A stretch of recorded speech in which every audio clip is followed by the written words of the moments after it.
श्री निसर्गदत्त महाराज एक चिंतन संकलन. श्री निसर्गदत्त महाराज एक चिंतन संकलन भाग 102. भाग 102. एक तुकारामांचा एक अभंग आहे. झाला प्रेत रूप शरीराचा भाव, झाला प्रेत रूप शरीराचा भाव, लक्ष्येला ठाव स्मशानीचा, लक्ष्येला ठाव स्मशानीचा. वैराग्याच्या शेणी, वैराग्याच्या शेणी लागल्या शरीरा, ज्ञानाग्नी लागला ब्रह्मत्वेसी, ज्ञानाग्नी लागला ब्रह्मत्वेसी. दिली तिळांजली, दिली तिळांजली कुल नाम रूपासी, दिली तिळांजली कुल नाम रूपासी. शरीर ज्याचे त्याशी समर्पिले, शरीर ज्याचे त्याशी समर्पिले.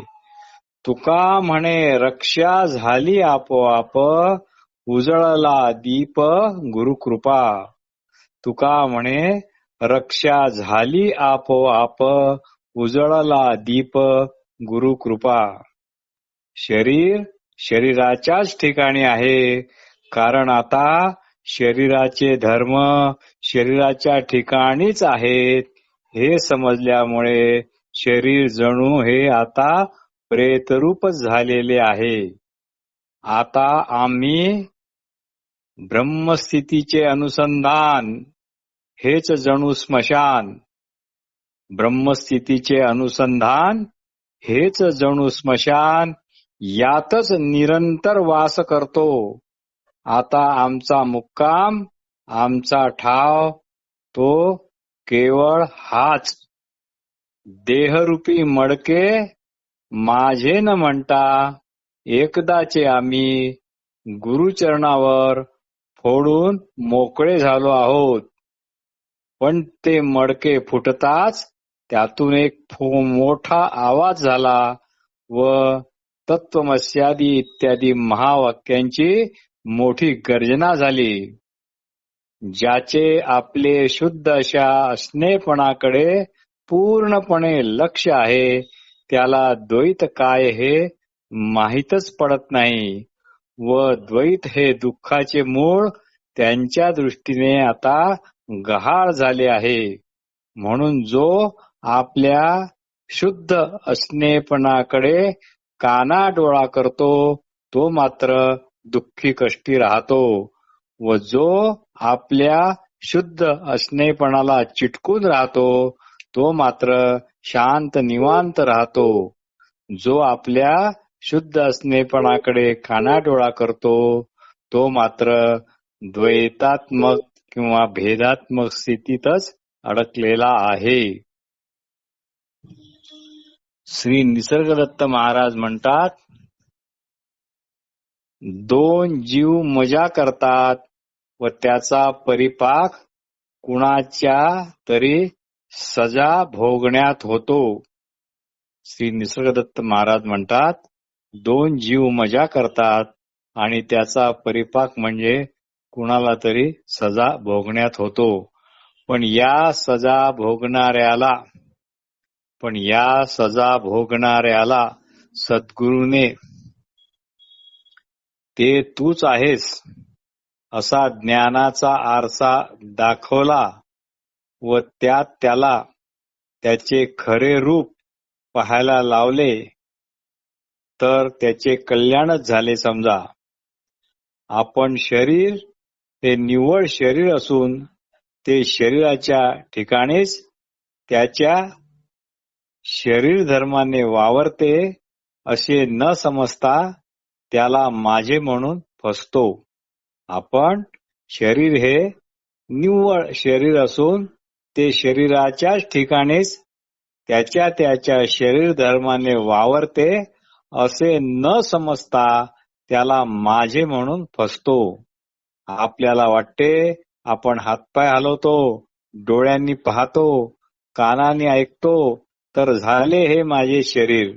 पण खऱ्या अर्थाने हातपाय हलवणे, पाहणे, ऐकणे कशामुळे शक्य झाले याकडे मात्र लक्षच नसते. ज्याकडे लक्ष नाही ते आहे आपले शुद्ध असणेपण. पंचमहाभूते कधीच मरत नाहीत. पंचमहाभूते कधीच मरत नाही. तुम्ही जर देह हीच तुमची खरी ओळख मानत असाल तर, तुम्ही जर देह हीच तुमची खरी ओळख मानत असाल तर तुम्ही फार मोठे पाप करीत आहात.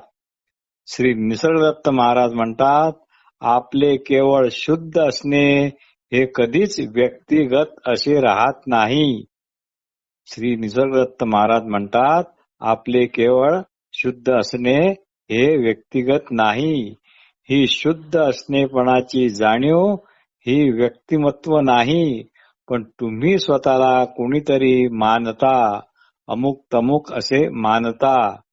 म्हणून थांबा, पहा, शोध घ्या, योग्य निर्णयाला पोहोचा.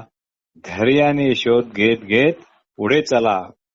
स्वतःबद्दलच्या तुम्ही बऱ्याच गोष्टी तुम्ही जाणता, पण ज्यामुळे जाणणे शक्य होते ते काय आहे हे मात्र जाणत नाही. पण ज्यामुळे जाणणे शक्य होते ते काय आहे हे मात्र जाणत नाही.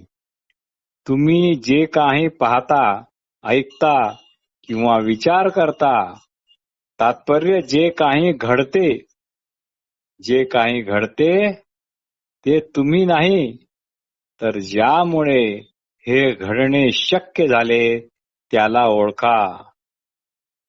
तर ज्यामुळे हे घडणे शक्य झाले त्याला ओळखा. ही जर ओळख झाली तर हे जाणणारे केंद्र सार्वत्रिक आहे हे पण कळेल. ही जर ओळख झाली तर हे जाणणारे केंद्र सार्वत्रिक आहे हे पण कळेल.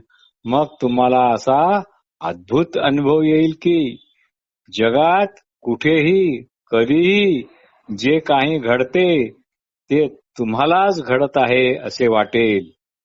मग तुम्हाला असा अद्भुत अनुभव येईल की जगात कुठेही कधीही जे काही घडते ते तुम्हालाच घडत आहे असे वाटेल. आणि याचाच दुसरा अर्थ असा झाला की तुमच्याकडून जे काहीही केल्या जाते ते तुमच्या व्यक्तिगत पातळीवरून केल्या जात नाही, तर त्या सार्वत्रिक अक्षय अशा शक्तीकडूनच केल्या जाते. काहीही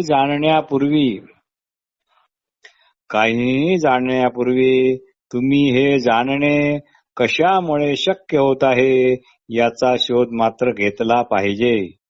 काहीही जाणण्यापूर्वी तुम्ही हे जाणणे कशामुळे शक्य होत आहे याचा शोध घेतला पाहिजे. आजवर तुम्ही मनाला जाणता, मनाला समजता, उलट मन मात्र प्रतिमांनी व कल्पनेनी भरलेले असल्यामुळे ते तुम्हाला अडथळा आणते व त्याचा अंश काही स्मृतीत अडकतो. पण सत्य ज्ञान आपणच शुद्ध असणेपणाने आहो हे अपरोक्ष ज्ञान हे मात्र नेहमी ताजे, नवीन आणि अनपेक्षितच असते. कारण ते आतून वर आलेले असते, कारण ते आतून बाहेर आलेले असते. तुम्ही कोण आहात ते तुम्ही जाणल्यावर तुम्ही जे जाणता ते तुम्ही असता. तुम्ही कोण आहात हे तुम्ही जाणल्यावर तुम्ही जे जाणता तेच तुम्ही असता. म्हणून जाणण्यात व शुद्ध असणेपणात, म्हणून जाणण्यात आणि शुद्ध असणेपणाने असण्यात फट नसते. म्हणून जाणण्यात व शुद्ध असणेपणाने असण्यात फट नसते. म्हणून प्रथम आपले असणे नीट तपासून घ्या. हे तसे पाहिले तर फारच सोपे आहे, कारण हे असणेपण सदैव तुमच्या जवळच आहे, ते तुम्हीच आहात. हे जाणताच जो आनंद होईल तो आनंद तुम्हाला निवांत शांत निशब्द करेल, मोकळे मोकळे करेल. वास्तविक तुम्ही माझ्याकडे का आला माहित आहे का तुम्हाला? तुम्हाला देह मनाचा उबग आला आहे. तुम्हाला देह मनाचा उबग आला आहे. तुम्ही त्याच्याशी असलेली तादात्म्याची गाठ आता एकदम तोडून टाका. मग तुमच्या लक्षात येईल की देह मन हे कधीच बंधनकारक नव्हते. ते जागच्या जागीच होते. श्री निसर्गदत्त महाराज म्हणतात की मी अतिशय सोपा मार्ग सांगित आहे. मी अतिशय सोपा मार्ग सांगत आहे. यात फक्त आपल्या मनाला समजूनच घ्यायचे आहे. यात फक्त आपल्या मनाला समजून घ्यायचे आहे. तुम्हाला बदलाची भीती वाटते. तुम्हाला बदलाची भीती वाटते. खुद्द तुमच्यात बदल अजिबात नाही. खुद्द तुमच्यात तर बदल अजिबात नाही. जास्तीत जास्त देहात आणि मनात बदल होऊ शकतात. बदल तुमच्यात होऊच शकत नाही.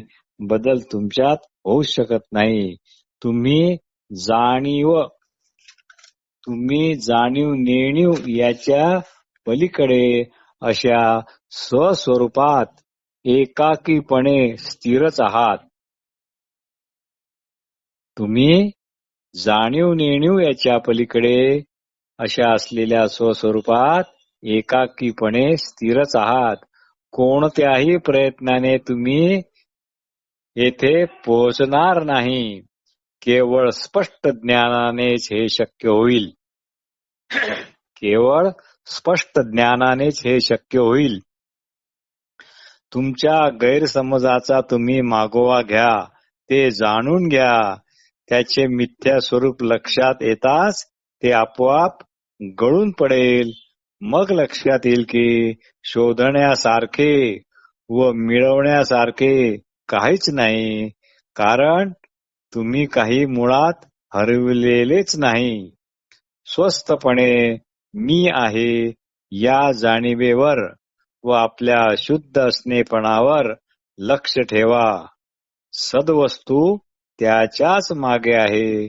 सद्वस्तू त्याच्या मागेच आहे. शांत रहा. मौन रहा. सद्वस्तू आपल्यात तुम्हाला सामावून घेईल हे निश्चित. हे लगेच तुम्हाला कळेल. स्वतःला देह व मन मानणाऱ्याला यातनाचे आघात सहन करावे लागतात. क्षणिक आनंदामुळे देहबुद्धी मात्र दीर्घकाळ निवास करते. क्षणिक आनंदामुळे देहबुद्धी मात्र दीर्घकाळ निवास करते. क्षणिक आनंदासाठीची किंमत फार मोठी चुकवावी लागते. पंचमहाभूते व त्रिगुणामुळे विश्वात प्रचंड गोंधळ सुरू आहे. पण जो आपल्या शुद्ध असणेपणावर ठाम आहे त्यावर त्याचा काहीही परिणाम होत नाही. जो आपल्या शुद्ध असणेपणावर ठाम आहे त्यावर त्या घडामोडींचा काहीही परिणाम होत नाही. म्हणून फक्त असा, म्हणून फक्त असा, म्हणून फक्त शांत असा, फक्त निवांत असा.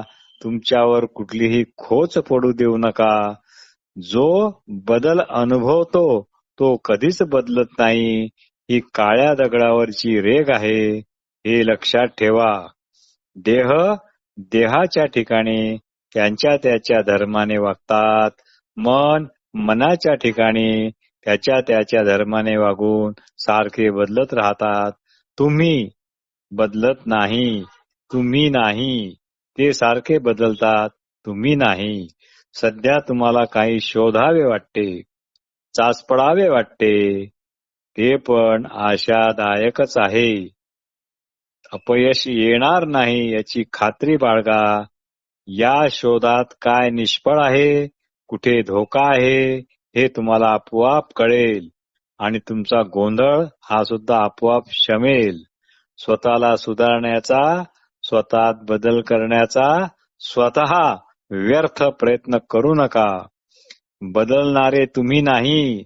बदलणारे जे आहे ते बदलत राहते आणि न बदलणारे बदलणाऱ्याची न बदलता गंमत पाहत राहते. बदलणारे जे आहे ते बदलत राहते व न बदलणारे बदलणाऱ्याची स्वतः न बदलता गंमत पाहत राहते. बदलणारे कधीच तुम्हाला तुमच्या मुळापर्यंत नेणार नाही तशी अपेक्षा ठेवू नका. बदलाची कल्पना सांडली की मुळाकडे आपोआप तुम्ही याल. बदलाचा परिणाम फक्त शरीर मनावर होतो. जो बदलतच नाही त्यावर परिणाम काही होतच नाही. तुम्ही जसे आहात तसे असण्यासाठी तुम्ही शरीर मनापलीकडे आपल्या मूळच्या शुद्ध असणेपणात यायला हवे. यामुळे शरीर मनाचा स्फोट होईल. तुम्ही जाणता ते सारेच्या सारे ऐकीव आहे, सांगीव आहे. फक्त तुमचे शुद्ध असणेपण मी आहे हेच काय ते केवळ प्रत्यक्ष आहे, ताजे आहे, टवटवीत आहे. पुराव्याची गरज नाही. कोणतीही शंका घेऊ शकत नाही. या असलेपणाच्या शुद्ध जाणीवेच्या निकट सहवासातच रहा.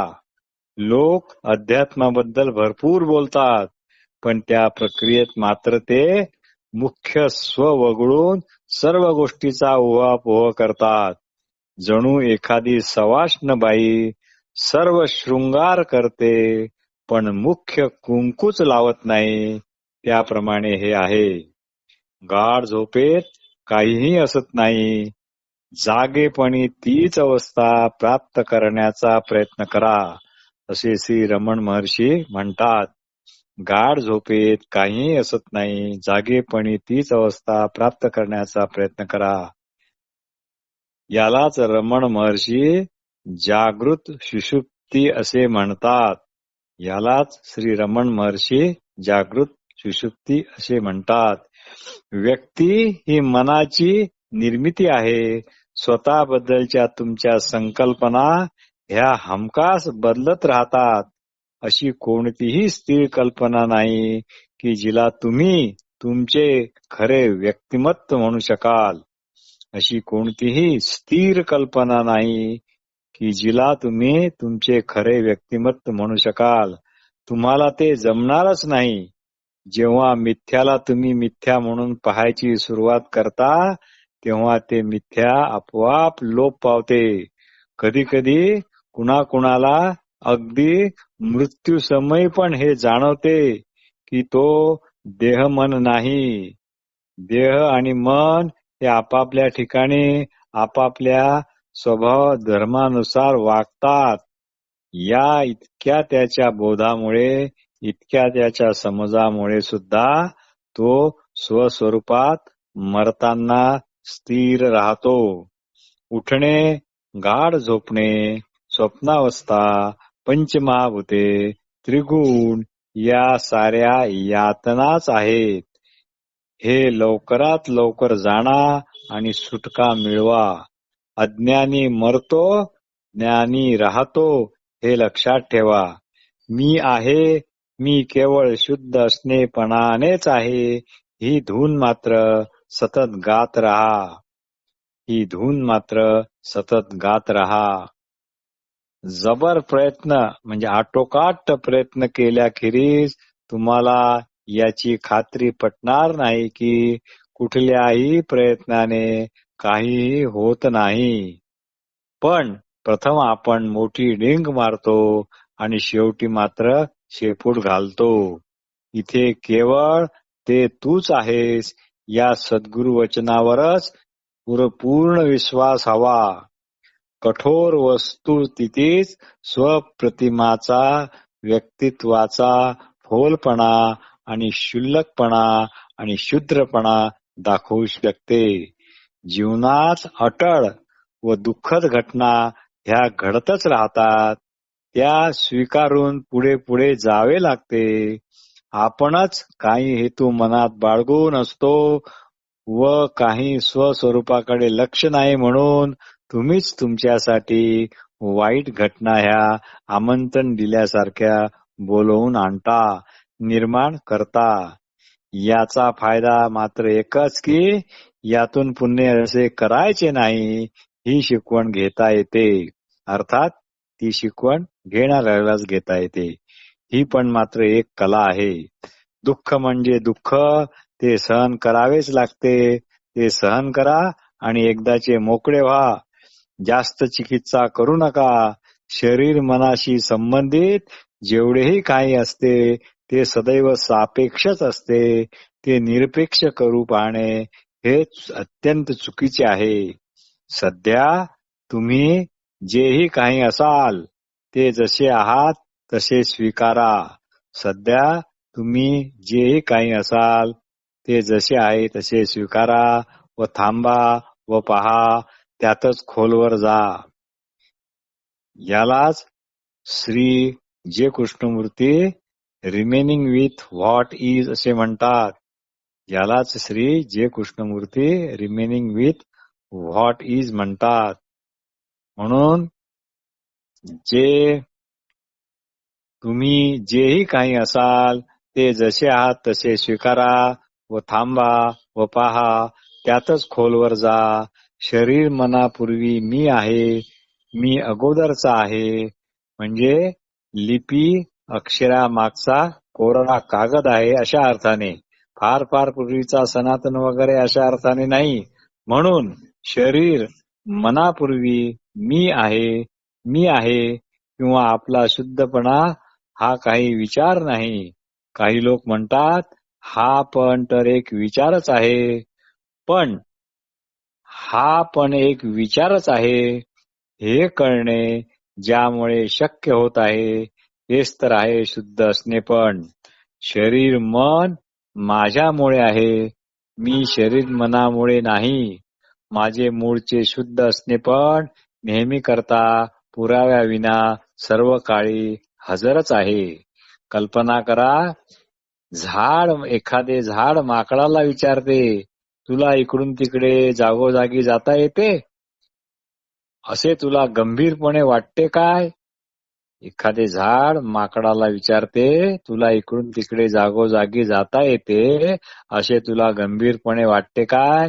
माकडाने लगेच त्याच झाडावर इकडे तिकडे उड्या मारून त्या झाडाची खात्री पटवली व ते झाडाला म्हणाले, होय निश्चित.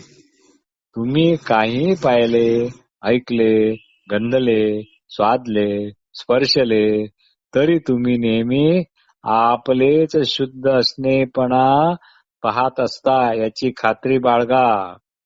तुम्ही काहीही पाहिले, ऐकले, गंधले, खादले, स्पर्शले तरी तुम्ही नेहमी आपलेच शुद्ध असणेपण पाहत असता, ऐकत असता, त्याचा गंध घेत असता, त्याची चव घेत असता, त्याचा स्पर्श अनुभवत असता याची खात्री बाळगा. यालाच सर्वत्र अभेदात्मक प्रतीती असे म्हणतात. वाटलं तर भगवत भाव म्हणा, वाटलं तर वासुदेव मती म्हणा, वाटलं तर काहीच म्हणू नका. काहीच म्हणणे, काहीच न म्हणणे, काही म्हणण्यापेक्षा काहीच न म्हणणे हे अति चांगले.